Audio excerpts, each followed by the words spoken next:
very well tonight and have a very, very strong second place, and it's going to continue.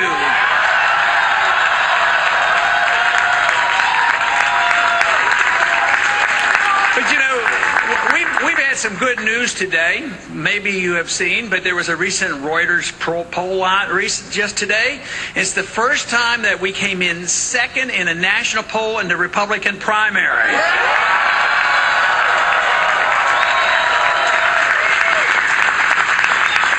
And we do have to remember, you know, the straw vote is one thing, but then there's one other thing called delegates. Yeah!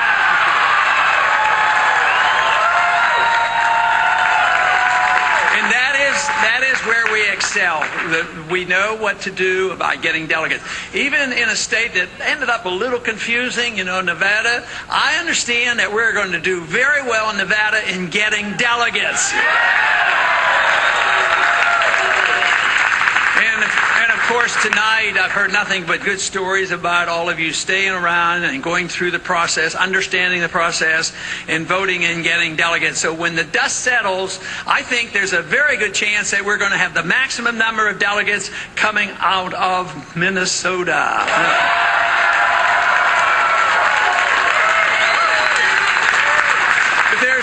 There's some other good news, too, and it's an ongoing caucus, and it's over on the East Coast. I think it's the state called Maine. We're doing very well there, and we're going to hear some results on that on Saturday, and I think those results are going to be very good as well. But I want to really thank you for the effort, and the one thing that I am convinced of, those who join the Campaign for Liberty and promote this cause really believe in something. I keep thinking it must be a lot more fun believing in something than just campaigning for nothing.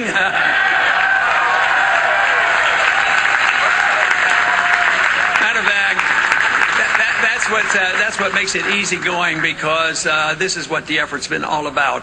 And I have been so impressed. I've been involved for a long time, but it's been these last several years, especially since the last campaign 4 years ago. The world has changed dramatically, and our views are not only being accepted, they're being sought after, because for so long people have said, as long as we're rich and as long as we can borrow money, as long as we can print money, and people will take care of us and we won't have to worry. But guess what happened 4 years ago? All of a sudden, actually, the bankruptcy was declared. And this is the reason why the economy is in bad shape. The world economy is in bad shape. Everybody thinks we're going to bail them out, and they think the dollar is going to bail them out. And most Americans are saying, there's no way you can do it. There's no way you can keep the entitlement system and a debt rising at over $1 trillion a year. We have to challenge the entitlement system and the foreign policy that gives us these perpetual wars.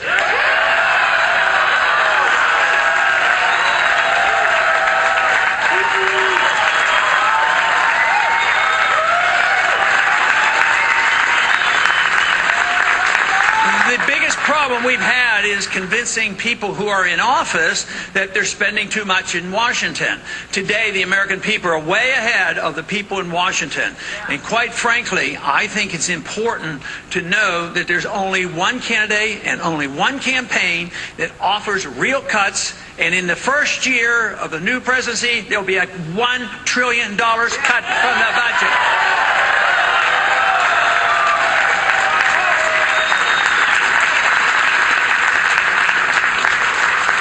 Every once in a while, people tell me, they said, Ron, you could do a lot better if you would just change your tune on this foreign policy stuff.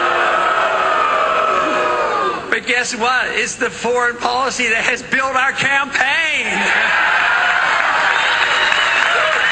Some people think foreign policy is separate from economic policy. But what usually happens, and it's been known in most recent history, is foreign policy is the economic policy. Fortunately, we never had to fight the Soviets. Of course, I was very much aware of the fight with the Soviets in the Cold War, having been in the military in the 60s.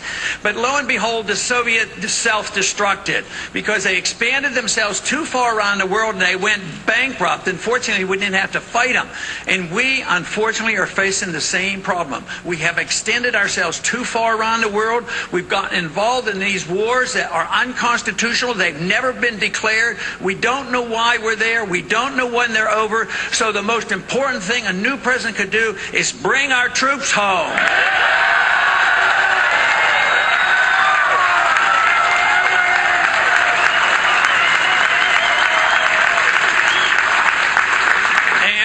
It would save a lot of money. We don't need to pay for all this money to keep troops all around the world, 130 countries, 900 bases. But also, just think, bringing all the troops home rather rapidly, they would be spending their money here at home and not in Germany and Japan and South Korea. Good, tremendous boost to the economy. But you know, under wartime conditions, people generally get more careless about their civil liberties, and that is what's happened in this country. We have permitted our government to undermine our civil liberties, all in the name of safety and security. But we were told at the founding of this country that you should never sacrifice your liberties for safety or security, because you'll end up with neither. This is the reason I have come to the conviction you never have to sacrifice your liberty if you want to be safe. Never.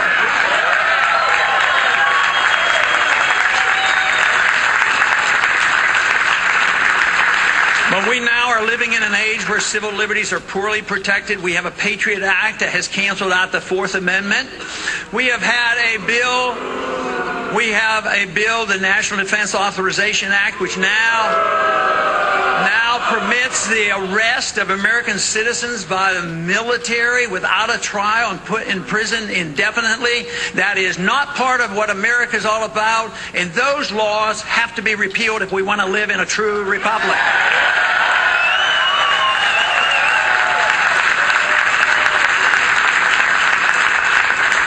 Our government is too big. The bigger a government gets, the smaller our liberties become. Government is way too big, and that is why we're losing our liberties. We're losing our economic liberties as well as our personal liberties.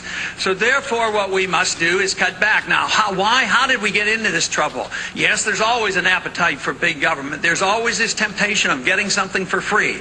And there's always the motivation, well, we'll help the poor people. The trouble is once you endorse the principle of the redistribution of wealth, even though pretend it's going to help the poor, guess what? The redistribution gets handed off to the rich, and they're the ones who benefit. They're the ones who become wealthy, and when they get into trouble, guess who gets the bailouts? The wealthy, the Wall Streeters and the bankers. This is the reason there should be no bailouts at all.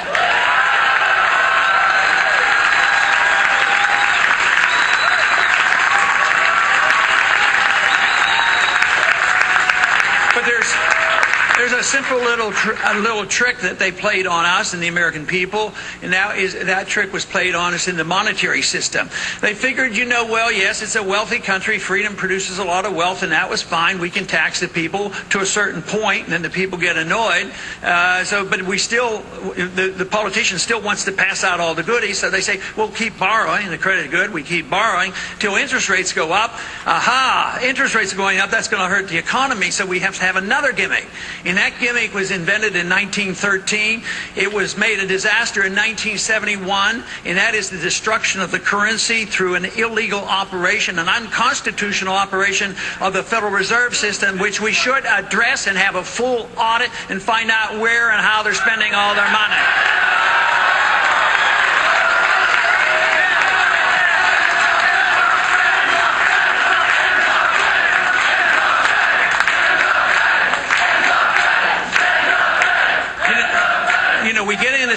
We get into so much trouble because the Constitution has been ignored, whether it's going to war or the Constitution still says that only gold and silver can be legal tender. So I would say that it would be very proper to send only people to Washington, and those who are there hold their feet to the fire, that we want people to obey the law of the land, which is the Constitution, and you can't print money, you can't go to war without a declaration, and you can't undermine our privacy any longer.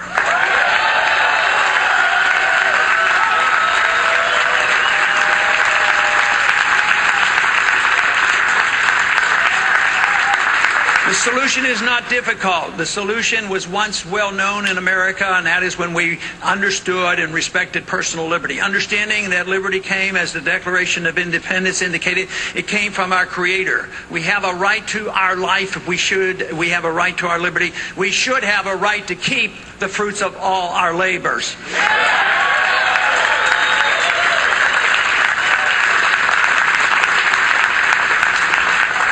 But we have undermined that productive system by having too much government, too much spending, too much borrowing, too much printing press of money, and too many regulations. So the reversal is to obey the Constitution and get the government out of the way. People say, oh, then there'll be no regulations. No, the regulations would be tougher because the people who are supposed to go bankrupt would go bankrupt and they wouldn't get bailed out.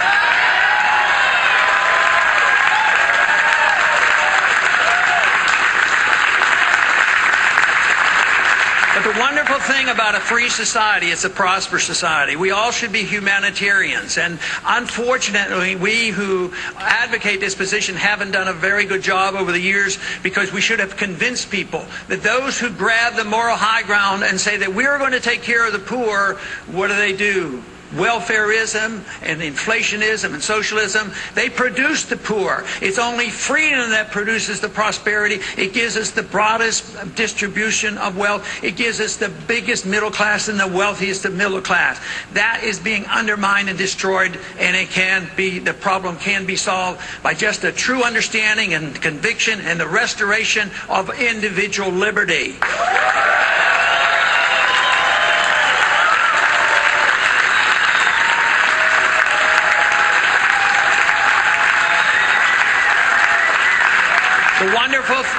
The wonderful thing about the principles of liberty is it brings people together because everybody won't use their liberty in the same way. But if you understand that, you will tolerate other people and how they spend their money and how they run their lives and what they do as long as they don't hurt people. So for this reason, people of diversity would come together because they don't want to lose their liberty. They respect other people's liberty as well. This is why the solution is not that difficult. We've had this experimentation. We had the greatest success and we lost our faith and confidence, and that's what we need restored. We have to truly understand this. And it isn't going back to the old days. We don't have to go back to an old gold standard or back to those principles. We need to go back and pick up the pieces and advance it and modernize this. We need an advancement of the cause of liberty and the understanding of liberty. This is the only solution. If our goal be peace and prosperity, it is the only way you can achieve peace and prosperity. That should be our goal. It shouldn't be the goal of governments and mischief makers to run your life, to police what you do, to police other people around the world, nor to tell you how to run your economy and spend your money. It's the cause of liberty that we must restore, and we are well on our way, and we're going to keep this momentum. And